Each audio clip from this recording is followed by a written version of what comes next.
My name is Justin Lee. I'm a production engineer at Shopify, where I primarily work on performance and geographic scaling of the platform. So if you're not familiar with Shopify, we're a commerce platform that allows merchants to set up a store and sell on multiple channels online and offline. And part of my job is to optimize our response time and ensure that the platform can handle the largest flash sales. So today I'm going to talk a little bit about how we can do that, so how we can use nginx to scale our dynamic application. So first, let's talk about what a flash sale is. So this is a limited availability event where either time is limited, the quantity of the products are limited. They're generally very high profile, involve a lot of significant marketing, large discounts, new releases, that kind of thing. So if you think about Black Friday, the shopping event in North America that runs every year, and the kinds of crowds you can get during a Black Friday event. So this is Urban Outfitters in 2011. But it's not only these retail events that have this, online you get the same thing. So for something like Kanye West's shoe launches, where there's a very limited supply and a lot of demand, and it can drive a lot of traffic as people compete for these products. So one of the ones that I want to bring attention to is Kylie Lip Kit, which is Kylie Jenner's cosmetics line of the Kardashian dynasty. And she has built a product where there's so much demand that they can run flash sales every week, and the demand just keeps going up. It's very interesting. And obviously, during a kind of high-profile event like that, for us, it's a huge issue if we have problems. And during one of the early sales, we did have some issues where, for a subset of users, they would end up getting errors or being unable to buy their products. And social media is a big outlet for these customers, and it makes it very obvious to us when things go wrong. And obviously, it's very bad for the customer. It's very bad for the merchant, and it reflects very poorly on us. So this is like kind of one of the worst case scenarios for a commerce company. So to look at why this happened, let's first look a little bit at how Shopify works. So there's two main customer-facing areas. First is the storefront. So that's going to be the homepage, the products, blog posts, anything that the customer mainly sees.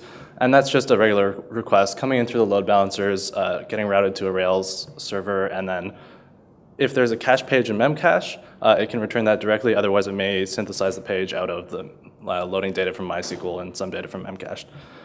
And then everything else is related to actually buying things. So first, the user adds a product to their cart. Right now, we're storing carts in Redis, so that's a write to Redis.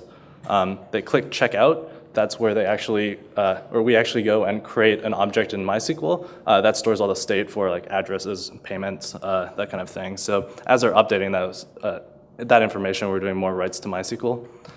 When they submit their checkout, we queue up a background job that does things like fraud analysis, communicates with our payment system, and then eventually writes the confirmation back into MySQL. And so all of that is writes the entire time. And then, so storefront is the very read-heavy part, and then checkout is a very write-heavy part. But scaling that seems like it would be simple, right? You just add more servers where you need them, like more application servers, bigger, and more MySQL servers, that kind of thing. But for these flash sale events where there's a ton of traffic all at once and they're very unpredictable, having that huge amount of overhead of redundancy and the extra servers is kind of very expensive, and also in certain cases, you could say use cloud scaling, but these sales happen in like a split second where a lot of people come all at once. It takes minutes at least to really launch up a lot of capacity, even on the latest cloud platforms. So what we wanted to do was kind of come up with a way to be a little bit smarter here. So it's very common to use caching for scaling reads, right? That's a common technique. And then for scaling writes, using throttling or rate limiting. But I'm going to talk a little bit about those two in the context of a really dynamic application, such as a storefront. So first, caching. I mentioned that Rails can read out of Memcache sometimes and return the page there, but even though we do that, it's still, for one, when a request comes in, it takes up the whole worker until that request is done, because Rails is non-concurrent. And even if that wasn't the case, it's Ruby and it's quite slow and it's doing a lot of stuff. So what we want to do really is use a highly optimized piece of technology like nginx, right? It makes sense. So HTTP 1.1, cache control, and vary headers. Definitely use these if you can, but sometimes you need a bit more than that. For example, if you need to look at specific cookie values to determine when to enable caching or not. Say that you have a tracking cookie, and you don't want to disable your caching just because they have a tracking cookie, but you do want to disable it if they're logged in and they have a session. These kinds of things. Other examples, if you have a different cache key depending on if it's a mobile user and you're doing mobile detection based on user agent and that kind of thing. So there's no built-in way in HTTP to do this, but we can dynamically configure nginx nowadays, and really simply with Lua and then nginscript. So nginx Lua from the OpenResty project, we're using it for a lot of things. Like we super rely on that now. Routing layer, monitoring, etc. And then also nginscript provides similar kind of technology, JavaScript-based instead of Lua-based. So I'm just going to run over quickly how you'd configure something like this and just show how simple it is. So first of all, we have our standard nginx location here. We're just enabling proxy cache and setting a few parameters. So first of all, we're controlling whether the cache is being read and being written to by this cache disabled variable. And then secondly, we're controlling the cache key based on this other variable, which is currently blank, but we'll fill that in with our dynamic code. So this is what that looks like in Lua. If you were at the previous talk, you would have heard a little bit about the phases of Lua, or the phases of nginx. So here we're hooking into the rewrite phase of nginx, and that's happening kind of at the beginning of the request, and saying, okay, let's look at the request and see what the state is. So if the user is not logged in, then we're going to set that cache disabled variable to 0, which will enable caching, and then we can set up the cache key however we want. And this is just regular Lua code. The function there is just a regular Lua function and can do arbitrary things, examine all the internals of nginx, examine the state of the request and that kind of thing. And then you could even load bits and pieces out of cookies, for example, say if you store sessions in your client with a signed, like an HMAC signed cookie or something like that, you could decode that here and make configuration based on that. And it looks similar in nginscript with a little bit of inverted control. We're going to set that cache disabled variable based on a JavaScript function, and then set the cache key based on another JavaScript function. So it's a really powerful tool for being able to configure things with a little bit of custom control, but this is like just a little bit of extra configuration in your file. Like you don't have to write another C module, you don't have to complicate your deploy pipeline and that kind of thing. So very powerful and simple. So that covers how you can actually configure that caching a bit, but obviously invalidation is a whole other story, and it's a very hard problem, as we all know. So just to cover what we're doing, so first, there's kind of 3 ways that you do this. One, push-based, where your application can reach out to your nginxes and say, these URLs are no longer valid. So that would be like the proxy cache purge directive in the nginx configuration. Key-based, where you can put a data version into your key and then say store that version in a globally available data store. And then whenever you make a change to one of your resources, you bump that version, and then now all the keys are different, so you're invalidating everything. But what we mostly do is just basic time-based expiry, the most simple version of this. And the reason why this works is because during these flash sales, we have a lot of throughput on a few number of pages. So say a bunch of tweets and Facebook posts go out by like a really big name, and then that drives a lot of traffic, say, to the homepage or a few products and that kind of thing. So even with a very short expiry, you can get very good hit rates by using just a simple approach. So the next part then is writes. Writes are a whole other problem, and there are certain ways of dealing with it by kind of using batching to improve efficiency and that kind of thing, but with a checkout flow, it's not really well lent to that because it's a very complex thing with a lot of operations that talk to a lot of services, and we still have to actually do a lot of things for each one of these checkouts. So The most basic form of throttling is kind of just if the current rate of request is greater than our desired rate, then we return an error, say like a 429 or something. But and then there's some actually really good modules for this that are very easy to use. So in OpenResty, the Lua Resty limit traffic module, you just drop it in and it kind of works. But we don't want to just return an error page and say come back later, because that would not be a very good checkout flow when you're trying to buy your products. So instead what we do is we have this little dance set up where when you're creating your checkout, you send your request to nginx. If you're getting throttled, nginx will send a request to our backend app server that says, give me the throttle page for this shop. And then that's customized based on the shop so that it all stays white label like the Shopify platform is. That gets returned back into nginx. And then cached there so that next time when somebody is throttled, it doesn't have to round trip to the app server. Then on that throttle page, there's a bit of JavaScript that runs in the background that pulls and waits until capacity becomes available. And then we fall back to a meta refresh if JavaScript's not enabled. Once there is capacity available for you, when you do a pull, that request will get sent back to the application server, end up creating your checkout object, redirect you to the page where you fill it in. And then we also do this thing where we set a cookie in the client that says, next time you come, you can skip the throttle. And then that's like a signed time-limited cookie, just to prevent people from waiting in the throttle multiple times when they just like want to add one product back in, which would be pretty annoying. So by limiting this initial flow into the checkout, so the checkout itself is a lot of HTTP requests, it's doing a lot of things, but we don't want to kind of put a brick wall at every step so that when you enter in your payment details, now you have to wait again. So we just limit the entry, and then that naturally limits the rate throughout the whole thing. But you may have noticed a big problem with this, and that's fairness. If a user comes in right at the beginning of the sale, they're all excited, they've been waiting for like hours for the sale, and then they're waiting after the sale, keep waiting, and other people are buying things because they're getting lucky and they're pulling when the rate is a little bit lower. That's not fair, and that's a really bad user experience. So what we really want is a queue, not a wall. And you can build this out with real queues, so you can use Redis, anything else, and actually have your load balancers reach directly into the data stores and globally distribute them and that kind of stuff. But we didn't really want to do that because we're relying on this system in the cases where we are at our peak capacity.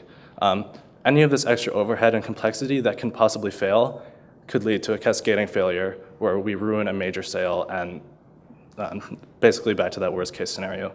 So what we decided to go for was a stateless approach where the load balancers don't communicate with each other and we only store state on the client and on individual load balancers. So how are we doing this?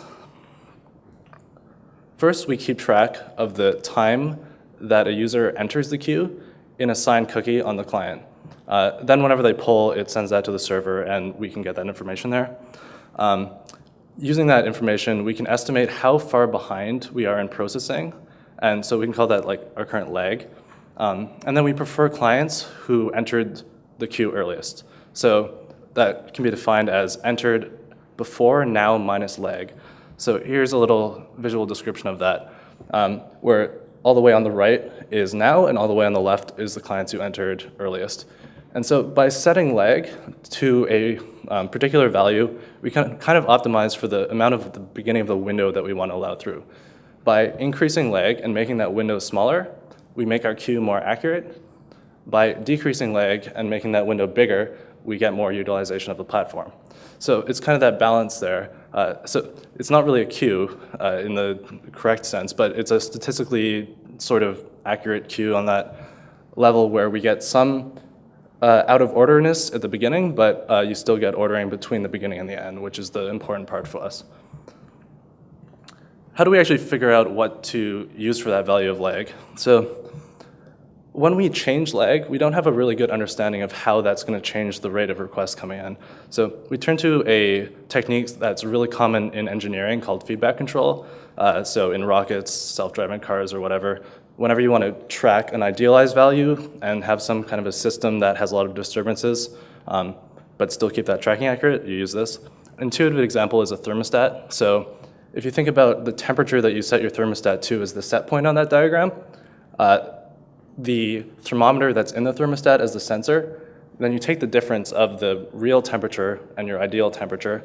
If your real temperature is above the ideal temperature, then the controller will send an input to turn on the AC. And if it's below, then it may turn on the heater. So you don't actually have to understand exactly how the AC cools down the room, like the rate at which it cools down the room, or how effective that AC is. But by continually monitoring this process, then you can actually converge on a value without having that full understanding. So what does that look like with our system here? So we have our desired rate of requests, so that's like our platform capacity. Then we track that rate of high priority requests, so that little square that was on the left there. And then we look at the difference, and using that difference, we calculate the new lag value. That controller is just kind of there as a white box, but there's a lot of ways of implementing this. The simplest one is called proportional control, where you just take some proportional amount of the error and add that to your input value. So here, if we pick negative 0.5 as our proportional value, and then we consider the case where our platform capacity is 10 requests per second, we're currently getting 12 requests per second. What do we want to do here? Well, we want to actually increase lag a bit so that we're treating less of the window as high priority. And that ends up just adding 1 to lag in this case. And so if we consider the opposite case, where we're underutilizing the platform, then you just multiply your negative 0.5 by the error 3 requests per second, and then it ends up decreasing the lag a little bit. And to actually pick this magic 0.5 value I have here, mostly in practice, you can just pick a reasonable value and then tweak it with testing. So that's where it's very valuable to have load testing tools where you can simulate the conditions of your application. So here's what this looks like in graphs. The top graph here is, well, both these graphs are from a real sale, where the top graph is showing the number of users trying to check out. And so that looks like a log normal graph, like you'd expect, a lot of users coming in at the beginning. And then the bottom graph is the number of users who are passing through this throttle. And it looks pretty flat, as we want. Then let's take a look at how that fairness thing affects things. So the yellow line here is the median waiting time, and the purple is average, and the blue is 95th percentile. And as you can see, as time progresses, the variance increases significantly, and what that means is that this is during a synthetic test, so we didn't actually run a sale like this, but what's happening here is that some of the clients are waiting no time, and some of the clients are waiting the whole time. So that's just with like your basic throttle. And then here is what that looks like with the sort of approximate queue, where the variance is significantly reduced. It's not perfect, but what this means is that the amount of time that people wait is approximately same as the amount of time the people who entered at the same time of them have waited. So that was a little bit of a tongue twister, but yeah, so people are waiting for approximately the same amount of time, and so it's a lot more fair. So if we look at our original goals here, stateless, that was mostly achieved. Fair, pretty much there, and then queue, well, this is not technically a queue, but in practice, it works pretty well. We've been using it for several months now, and it's done a good job of protecting the platform as we've gotten bigger and bigger flash sales.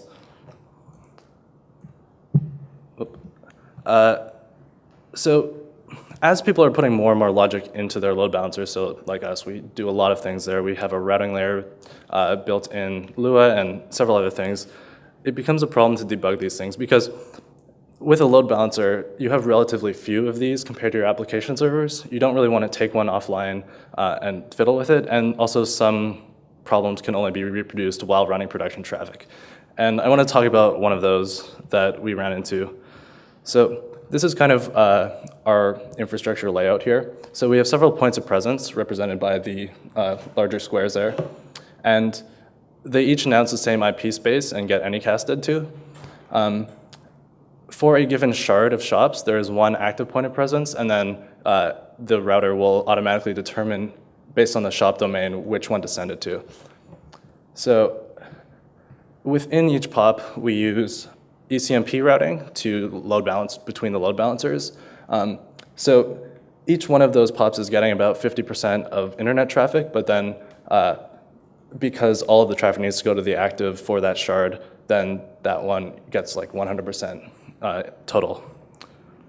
And ECMP routing just uses the hash of the TCP tuple to pick a load balancer to send to, which is important information for later.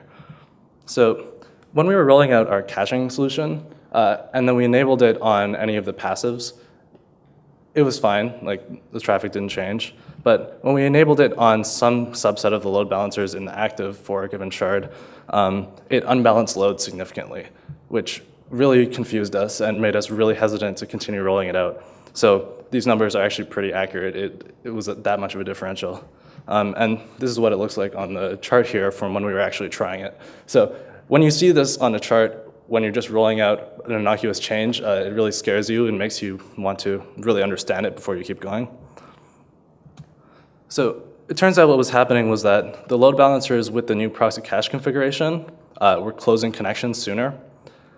Because we use really long keep alives between our POPs, what that would do is when the connection was reopened, it would go to potentially another load balancer. And since the long keep alives made it very sticky between load balancers, if you close connections even like a little bit sooner, then you can end up smearing all your traffic out to the other load balancers. And so now we had to figure out why this was happening. Like, is there a bug in proxy cache? Is there like a bug in our code? What's going on here? So the problem is that we couldn't really reproduce this other than with production traffic in our production infrastructure. So what do? You can't just pop GDB onto your nginx that's running production and expect that it all will go fine. It's just too slow. So what we ended up using was FTrace, which is a feature of Linux designed for tracing the kernel, but it provides an interface into a lot of other bits of Linux, so specifically uprobes, user space probes that let you instrument any application with a really, really low overhead. So it's really suitable for production, added in Linux 3.5, by the way. So just a brief look at what this looks like. So we're going to construct a pattern that probes the close connection function, because that was what we were trying to figure out when was happening. So that's in this nginx binary at this memory address. That's where we want the probe to execute when the instruction pointer hits that. Then we can output arbitrary registers with names. So the connection object in nginx was stored in the DI register, and then the IP address is stored in an offset into that struct, and then an offset in there. So the bracket syntax there is to dereference a pointer, and output that as a 32-bit int. And then the important bit here is that we can get the return address off the stack, so that we can figure out what function called this, and then also just output other things, say as strings. It's a quite nice interface, actually. And one thing to note is that since it's using all of these manual offsets and pointers and stuff, it's build specific, so you need to find these somehow. A really useful tool is called PA-hole, which originally designed for finding holes in alignment issues in structs. You can just run it on a binary and it will give you a really nice output of all the offsets, just a handy tip. And then also you can find addresses with the symbol table from GDB. So what does that look like when you actually run the probe? So FTrace will output into a ring buffer, and then each line of that ring buffer will look something like this. So outputting the closed connection was happening, and then specifically useful is that IP address, so we can filter by the load balancers coming from the other data center. So this is not affecting our internet traffic, only the traffic coming from other data centers. So we can filter by that IP address, and then look at that return value so we can see what function is calling this. And by iteratively inserting probes for the return addresses, you can walk up the stack and figure out exactly the conditions that happened to make this occur. So long story short, it turned out that when proxy cache was configured and the client sent a conditional get, then only when proxy cache is configured, nginx will strip that conditional get, send a regular get to the backend, which will return, say, a 200. But if the e tag matches that conditional get e tag, then nginx will return a 304 not modified to the client like it should. And that not modified doesn't have a body. but the backend did send a body. And there was a little bit of a weird logic thing in nginx that in this particular case, also only if you set proxy no cache, then it would close the keep alive connection. So by kind of chaining up these new probes here, we were able to find that exact bit of logic and submit a patch to nginx to fix that. Also, one thing to note is that it's not really a protocol bug or anything. It's just a slight performance thing where it would sometimes close the keep alive connection unnecessarily.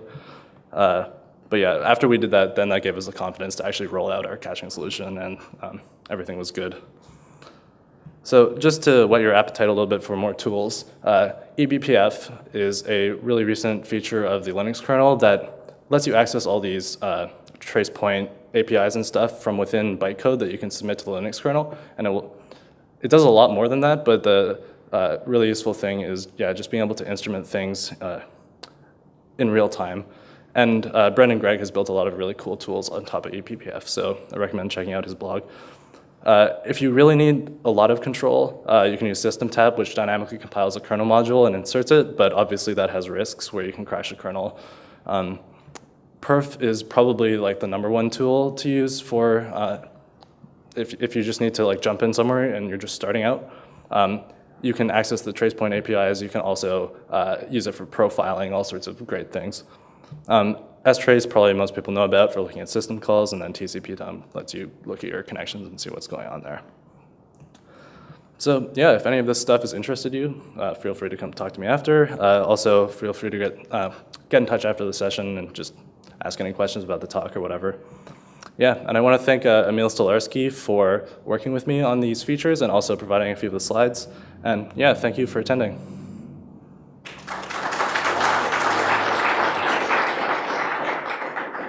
So yeah, we have time for questions if anybody has any.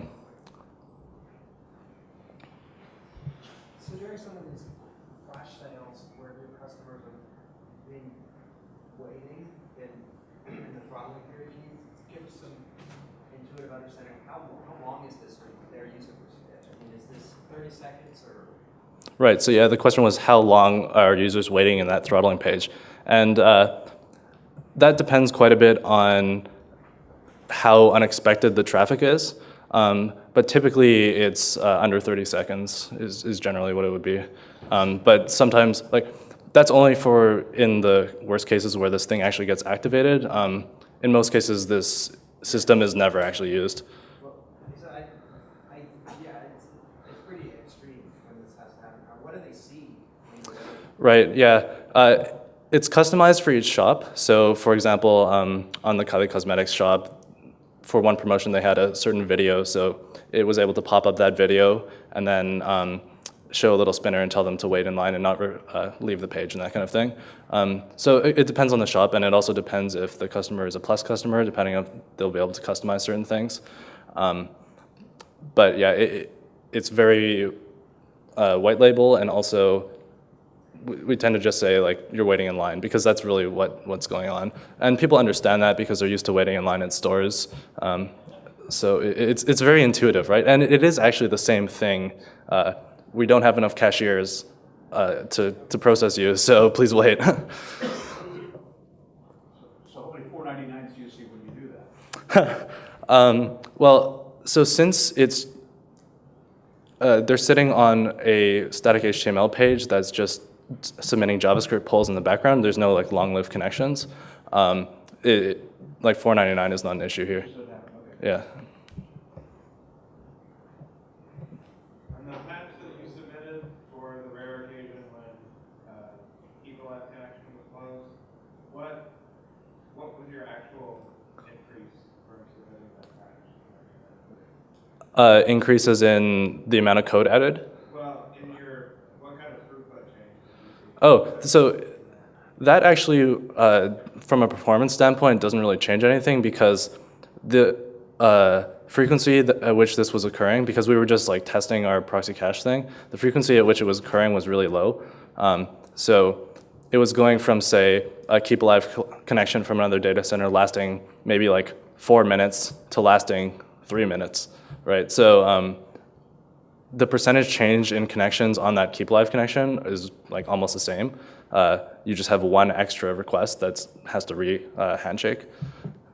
So it's not a performance fix, it's just like a slight improvement for this edge case.